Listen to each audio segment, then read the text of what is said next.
सोलापूर जिल्ह्यातून सीनामाईने मोठ्या प्रमाणावर रुद्र अवतार घेतल्यानंतर अनेक कुटुंबियांना त्याचा मोठा फटका बसलेला आहे। आपण सध्या एका शेतमजुराच्या घरी आहोत आणि पाहू शकतो की हे विदारक चित्र त्यांच्या संसाराचं काय झालं आहे। अक्षरशः राख रांगोळी झाल्याचं चित्र आपल्याला पाहायला मिळते। या ठिकाणी हे दोन आजी आजोबा राहतात, त्यांना कोणत्याही प्रकारचा दुसरा आदर नाही आहे। स्वतः कष्ट करतात, स्वतः काहीतरी करून जगण्याचा प्रयत्न करत होते, मात्र सीनामाईने महापुरात यांचा पूर्णपणे संसार आहे तो उद्ध्वस्त केलेला आहे। त्यामुळे आता जगायचं कसं? आणि या ठिकाणी आपण पाहतोय की 10 ते 12 फुटापर्यंत पाणी होतं। त्यामुळे ह्या सगळ्या जे सांसारिक वस्तू आहेत पूर्णपणे पाण्यात होत्या। त्यामुळे ज्या ज्या वस्तू संसारासाठी लागतात त्या सगळ्या वस्तू पाण्याखाली गेल्याचं चित्र आपण न्यूज 18 लोकमतच्या माध्यमातून उत्तर सोलापूर तालुका प्रशासन असेल किंवा येथील स्थानिक ग्रामीण प्रशासन असेल यांना दाखवण्याचा हा प्रयत्न करतोय, कारण ह्यांना आर्थिक आणि तातडीची मदत मिळणं गरजेचं आहे।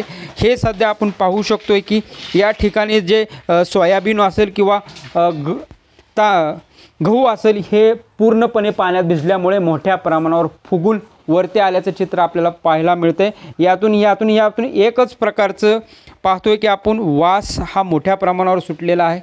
नाना बोला, काय आता ही परिस्थिती? काय लय बेकार परिस्थिती झाली हो। काय करायचं आता हे पाहू, बर अवघड झालं आम्हाला। आता कसं आम्ही जगायचं, काय करायचं सांगा तुम्ही?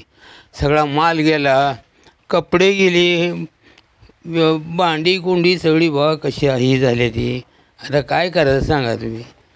स्वतः रोज राबता, मात्र आता असं प्रकारचं जगणं मुश्किल झालं। आता स्वतःचा जीव वाचवण्यासाठी हे सगळं सोडून सगळं सोडून आम्ही पाणी लय वाढणार आहे म्हणून असंच पळून गेलो हो। दुसऱ्या वस्तीवर त्या पाटलीन मावशीच्या शेजारला पळून गेलो। गुरं आहे ती 2-3 गाय आहे त्या, ती गाय बी तिकडे घेऊन गेलो।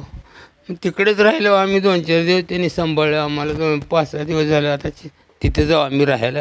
त्यांनीच घालायला ते आम्हाला काही कोण साधन झालं नाही। इकडं पाण्यामुळं कोण आले नाही ते आमच्याकडं। आम्ही त्या मावशीच्या घरी राहिलो, पण आमचं लय वाटोळं झालं, लय नुकसान झाले। आम्ही जगायचं कसं आता इथनं सांगा? काय करायचं? हे पत्र्या शेड नवीन मारलं, मग इथं ती एक ही होईना म्हणून तिकडं सगळे उंदरण सापण इचुकाटा असेल म्हणून आम्ही इथं मारलं नवीन। ह्यात संसार ठेवला आमचा। आता ही पूर्ण पुरात गेले, हे पूर्ण गेले। कसं आहे आता? कसं पुढचं कसं? आता पुढचं कसं जगायचं हे आम्हाला कोडं पडलंय। कसं काय करायचं सांगा तुम्ही? आता कसं जगायचं आम्ही? काय करायचं? हां, काहीतरी शासनानं आम्हाला मदत करावं। काहीतरी आमची कपडेसुद्धा राहिली नाही, ती अंगावरली कपडेसुद्धा पाक ही झाली। हे चित्र आहे, वास्तव चित्र आहे, कारण त्यांच्या घराचा जो संसार आहे अक्षरशः पाण्यात वाहून गेल्याचं चित्र आपल्याला पाहायला मिळते। नानी आता हो का, ही बांगड्याचा धंदा आहे, लय दिवस आम्ही एका खोलीत काढलं होतं। परत ही जरा धंदा काय तर करून खावा, व्यवसाय करावा म्हणून मी काय केलं, ही शेड मारलं उदार पादार मालकावाकून कोणाकून घेऊन। हां, सगळं उदार पादार घेऊन शेड मारलं। असे 35,000 कर्ज झालं। 8 दिवस चांगलं राहावं म्हणस तर पाणी आलं, बाहेर निघा म्हणताना सगळं दबाडून ठेवून आम्ही निघून गेलो। कुत्रंसुद्धा आमच्या संग आलं, कोणसुद्धा राहिलं नाही। तर शेजार नाही, वस्ती नाही, सगळी उचलून शेतकरी इथं शेजारी। मग आम्ही नवरा बायकोचा इथं मग हिरज हद्दीत जमीन आहे आम्हाला। त्यांनी 40 वर्ष इथंच ठेवलंय, सांभाळलंय। आता काय करायचं? आम्ही म्हणत होता करून खाऊया, हे करूया बांगड्याचा धंदा। मग आता लेकी जावायकडे गेली लेक नांदाला, आता कोण ही सांभाळतंय? गावावर घर नाही, शिवणी गाव आहे आमचं, इथं राहतो हिरज हद्दीत, गावावर घर नाही परिस्थिती आहे। कारण आपण पाहू शकतो की ह्यांचा जो व्यवसाय आहे बांगड्यांचा, ते बांगड्यांचा व्यवसाय जर आपण पाहिलं तर ह्या बांगड्यांच्या व्यवसायामध्ये एक काही काच राहिल्याचे चित्र आपल्याला दिसून येते। कारण ह्यांची जी परिस्थिती आहे पूर्ण घर गेल्यामुळं कुठेतरी ह्या ठिकाणी आपण पाहू शकतो की चिखल असेल किंवा पाण्यासहित वाहून येणारे जे विविध साहित्य आहे ते या ठिकाणी आपल्याला दिसतंय। नाना आता पुढचं कसं जगायचं? तीच अवघड झालं हो। काय करायचं आम्ही आता? कसं करायचं? काय करायचं? कुठं जायचं?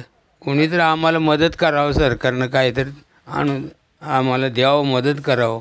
बरं. ही इच्छा आहे आमची, दुसरं काय आहे. इमोशनल झालात की हा इमोशनल झालात हा भावनिक झाला की मग भावनिकच आहे की आता काय हा ऐकू येत नाही काय करायचं, ऐकू येत नाही जरा.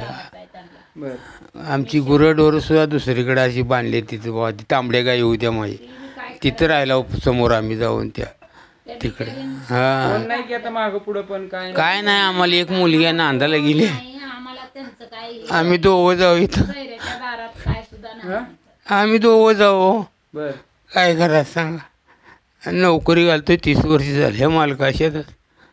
काय डोळ्यात पाणी येते की हा मग अहो किती नुकसान झाले आमची, बघा तुम्ही. काय करायचं सांगा. जिंदगी अशीच काढली दोघांनी,